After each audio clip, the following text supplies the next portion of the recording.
there's something about Jay Roach and Tony McNamara's script and Benny and Olivia, and were you going to say no? No. We were going to say yes. Yes. And, the names you mentioned, of course, grand, arbiters of the tradition. But hearing that Zoë was going to be in it was a big piece of the puzzle for me as well. We have worked together before and just had the best time in the world. And it was the idea of playing, just being her husband for a moment. Being a wife? Get out of here. Being awful to each other for weeks. Reprehensible behavior. Gorgeous. Sign me up. I did love the UK and US kind of that exchange. It's a very fond relationship where we also both enjoy the kind of middle ground, where the grey area between our cultures and humours and sensibilities. Was that something you could bring a bit of yourself to in that sense, Zoe? Albeit with a tight script. Yeah, I mean, man, when you get to read a Tony McNamara script, what a treat! And then, all the world is so robust, and it is, it's going to be a fun project where you're reading the script, but you're kind of also wanting to get out of your seat and do it. But I liked Sally's romanticization, the way in which she what is the word? Romanticized. Yeah, romanticizes English culture, and I think we do that a lot in the States. And I am an Anglophile, and so that came easily to me. But it's fun to explore those silly things within the film. That was a treat. Yeah, totally. And I just, in my sort of handful of experiences working with Americans and over there and stuff, I do find that there is this magic experience, which is that these people who you've admired for so long, that you've only kind of seen in things, and they become kind of, the idea of knowing them is like impossible. And then you do, and you realise the reason that you like them so much is because you share a sensibility, weirdly, which feels almost like you're punching a little bit by saying that. But I'm not talking about from a qualitative standpoint. I mean, just like, it's amazing to be sat in a tent with Andy Samberg and Kate and go like, oh, we find the same stuff funny, and we sort of approach conversations in the same way, and it's really exciting to know that people, like, if you kind of invested in comedy to that extent, you're probably going to get on. It sort of makes the world feel small in a really nice way. It does make sense, right? Yeah. I won't ask you to each describe your character, but would you describe each other's characters? Tell me about you as a couple in the film. I just wanted to go back 1 second. When I just gave my answer and you said that's lovely, I went, which I wish I could take back. It caught me so off guard, and I didn't know what to do with how flattered I was by it. But that's what's really funny is we got to explore this when we worked on the after party, but I feel like every time we're together, you're just existing and I'm going, like that. Love that. And then Jamie's just like, stop doing that. I'm not. No. And my existence is me just sort of quivering for sort of 24 or however many hours I'm with you for.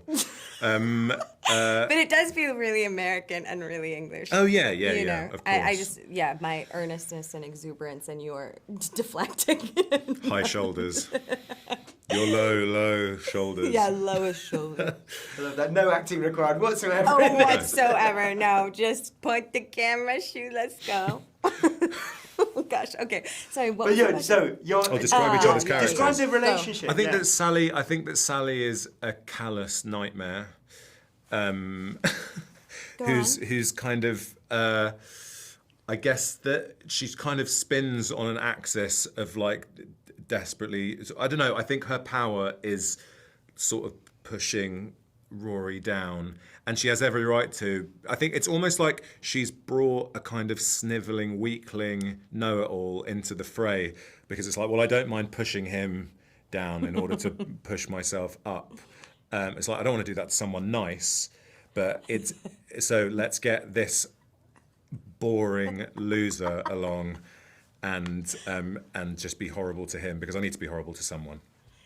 Yes, and I think Rory is a boring loser who needs to be pushed down. I do think them as a couple, they're kind of a perfect match for each other because I think it's all about the facade, really. Like on paper, they hit the qualifications that the other has for a partner, but the reality is they don't actually like each other that much.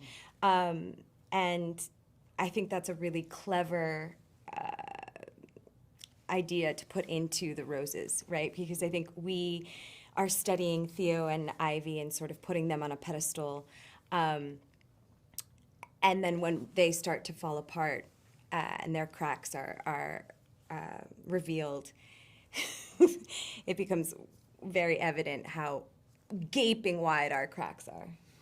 We have, gaping wide cracks. Tell me about watching this. You've both seen the film. Yes.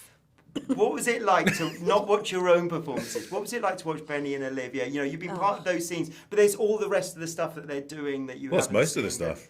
Yeah. It was joyful, you know. They're two absolute like legends of the I really am reluctant to say game, but it's what it is. Yeah. They are, you know, they're two institutions, and it's amazing to see them in this comedy film just flexing their skills. It's great. Yeah, and I think when you go to like a sports match or a game or something, you want to see a fair game. And what am I saying? No. I just the idea that you want to see a fair game. I do. I don't want to watch like the championships recently. That was not a fair game. Well, Or but they're it spicy. should have It's been. spicy. But look, Oh, I don't know. fine. I like your analogy. I know where you were going. I was didn't loving want the to- analogy. I didn't- Sorry, I I didn't was want to just stop. I didn't smiling. want to stop You it. both started I was doing it. enjoying the idea of you being a game that's fair and being like, Yeah, you want to see no, it's right. evenly You're not wrong. matched. It doesn't make it. Yeah. You know, you want to see two people deserving of each other's skill, right? absolutely, And that's yeah. what you get with this movie. You get Olivia and Benedict, just who are, I think, the acting titans of our day. Truly, I've admired them for years, and it's insane we're in a movie with them. It's really insane you're in a movie with them. I'm just Yeah. kidding. No, it's crazy. It's crazy. Do you know how small and stupid I am? Stop. But then to see them spar on screen, it's just what you want. And it's a good match. It's a good match.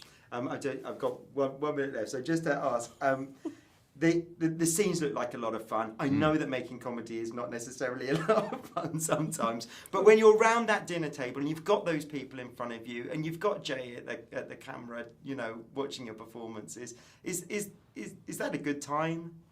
Yes. Yes, definitely. But I think that is largely down to the kind of, I guess it's always a top-down thing, right? And there was a really lovely top to like, and I think as a result, you know, we all just got on really well. I think it was just the times that you're not having a good time, like you say, comedy can be hard. I think more often than not, it's because of clashes of personality or just like, I don't know, a kind of different perspective. And I think we were all just really up for having a few fun weeks with each other. And I think that like lent itself to the shooting experience being really enjoyable. It comes across. It really comes across. And just very lastly to you, Zoe. Yeah. One sentence to describe this film, if you can bring it to mind. How would you describe it? A divorce comedy that explores... An entertaining divorce comedy that explores the delightful and hellacious chaos of marriage. Woof. Wow. You just did the post. They've done the poster. That's a shame.